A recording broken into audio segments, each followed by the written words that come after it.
Today's video is sponsored by Ground News, of whom more in a bit. Alright, here's a little tip for you if you're using the London Underground. Now, if you're in West London and you need to change between the District and Circle lines, the place to do that is Notting Hill Gate, right? Well, you could. It's certainly possible. But Notting Hill Gate can get very crowded. It is, after all, one of the stations for Notting Hill. I recommend heading one stop east. On the District and Circle lines, that's Bayswater. On the Central line, that's Queensway. The distance between the two is very short, just a couple of minutes on foot along Queensway. These stations are far less crowded, and this interchange is one of those travel tips that's well known to seasoned underground users.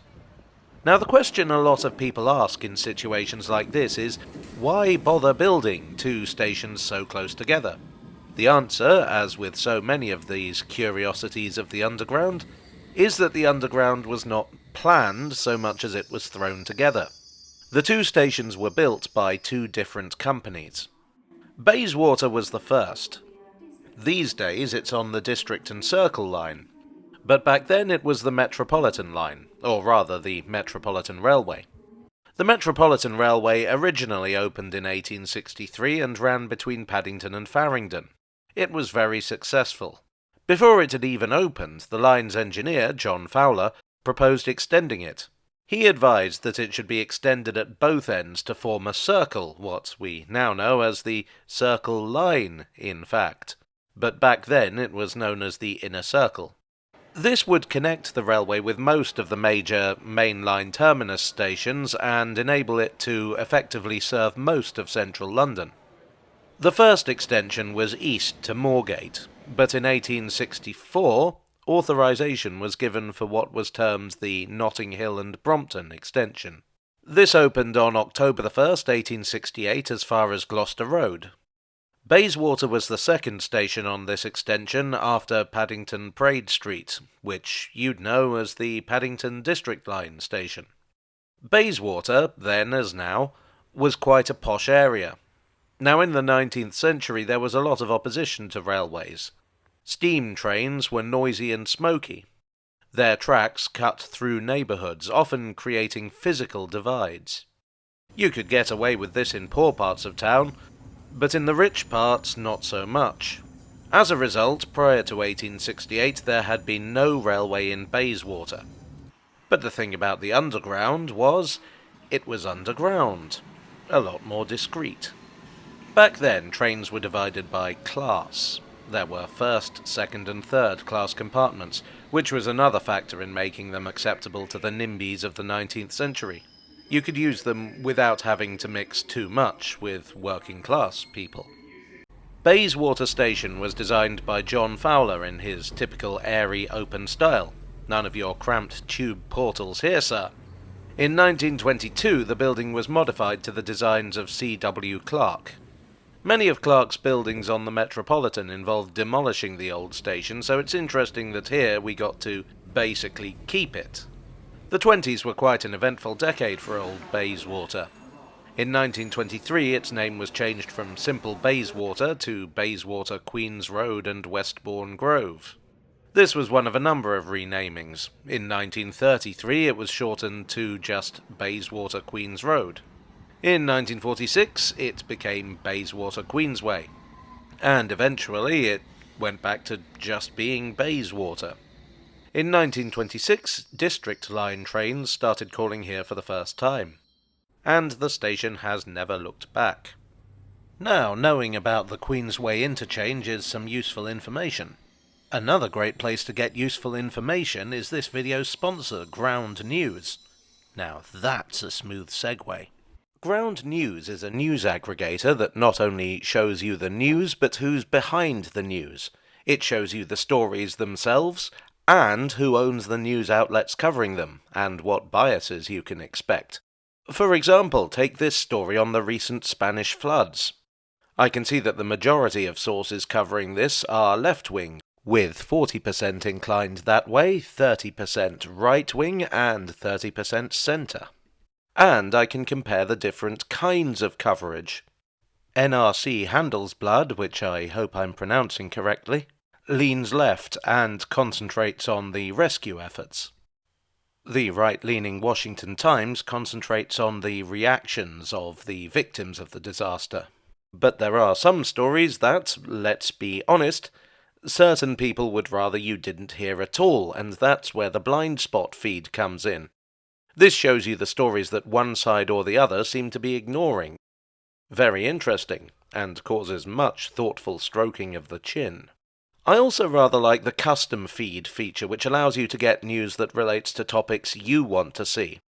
So, if I want to know what's going on in London, say, I can just choose that, et voila. Well, that's more Paris than London, but you know what I mean. If this sounds like a good idea to you, because it is a good idea, then I suggest that you follow the QR code or check out the link in the description, where for this November, Ground News is offering 50% off the Vantage subscription. That's the one I use, with all the fancy features. Well, now you know the best way to get informed, let's look at another way. A Queensway. I am so good at this. Now, what about Queensway? Well, that was originally known as Queen's Road and was built by the Central London Railway. The Central London Railway couldn't have been much more different from the Metropolitan Railway. When the CLR opened in 1900, the Metropolitan was a steam-hauled line, built just below street level but otherwise not so different from any other railway. The Central London Railway, by contrast, was to be built far below street level, fully enclosed in a tunnel. It would be electric. The Metropolitan offered 3 classes of travel, the CLR offered only 1. And while the Metropolitan picked its way gingerly around the city centre, the CLR would zoom right through it, or rather, under it. Queen's Road Station was planned from the very start. It was on the plans presented to Parliament for authorisation in 1891. At this time, Bayswater Station was over 20 years old. The fact that the station was called Queen's Road suggests that it was always intended to be on the same street as Bayswater. In other words, I think the Central London Railway knew exactly what they were doing. They were 100% aware that they would be in direct competition with the Metropolitan, and they clearly thought they had a good chance of winning. I also think it's interesting that they chose the name Queen's Road rather than copying Bayswater. Perhaps they thought a more specific name might appeal to shoppers. And if you're curious, Queen's Road became Queensway in 1946, the same year as the name changed on the district station. The street itself changed its name that year, apparently because the name Queen's Road was a bit generic. If you're curious, the Queen in question was Victoria, who supposedly rode down it on the way to Kensington Palace. The Central London Railway seemingly loved a bit of competition, friendly or otherwise. They made much of the fact that their line was clean and modern, decorating their stations with white tiles that wouldn't be ruined by soot. But at the same time, they also sold their line as offering value for money and egalitarian travel. And the chimney sweep from Shepherd's Bush would travel in just as much comfort as the banker from Bank or the barrister from Chancery Lane. Some stations, like Bank and Liverpool Street, were also served by Circle or Metropolitan trains, which would be considerably slower than the CLR's whizzy, sparky electric trains. Queen's Road Station was clean and bright, even stark below ground. But above ground it was a splendid piece of Art Nouveau. The architect Harry Bell Measures was employed by the Central London Railway to provide buildings that were fashionable and luxurious in appearance. Something that would impress without overwhelming. The building on top was designed by Delissa Joseph. Now, if you recall my video on Lancaster Gate, this might sound a bit familiar. But while the work of Measures and Joseph has long since been swept away at Lancaster Gate, here at Queensway it's very much in evidence. In the first couple of decades of the 20th century, things changed. The CLR were very confident in their early days, but a new invention was on the way that would shake things up. The motor bus.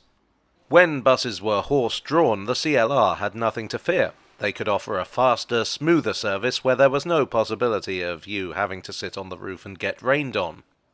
Motor buses, though, they were more of a problem. The CLR saw passenger numbers start to decline. In 1913 they were thrown a lifebelt in the form of Underground Electric Railways of London, or UERL.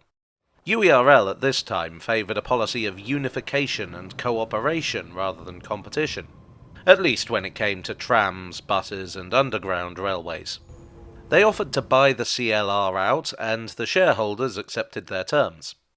This gave UERL control of nearly all the underground railways in London. The exceptions were the Waterloo and City Line, the Metropolitan Line, and the various lines owned or operated by the Metropolitan. The Metropolitan was far too big for UERL, but the two companies were at least willing to cooperate. Whatever notion of competition the CLR might have had in opening Queen's Road Station effectively ended in 1913. In 1933, both UERL and the Metropolitan Railway were absorbed into London Transport, and thus both Bayswater and Queen's Road were finally owned by the same organisation. Since then, there doesn't appear to have been any discussion about closing either station, even though they substantially serve the same place. In fact, these days the two stations have out-of-station interchange, meaning that you won't be charged any extra for changing trains between the two stations. After all, it is still a mighty useful interchange if you're in the know. Well, I do hope you enjoyed this neighbouring tale from the tube. If so, please do leave a like and consider subscribing for more. I would like as ever to thank my donors on Ko-fi, on Patreon and here on YouTube for your generous support. You are the C.W. Clarke modifications to my John Fowler building. Thanks also once again to Ground News. Click the link in the description below to take advantage of their generous offer.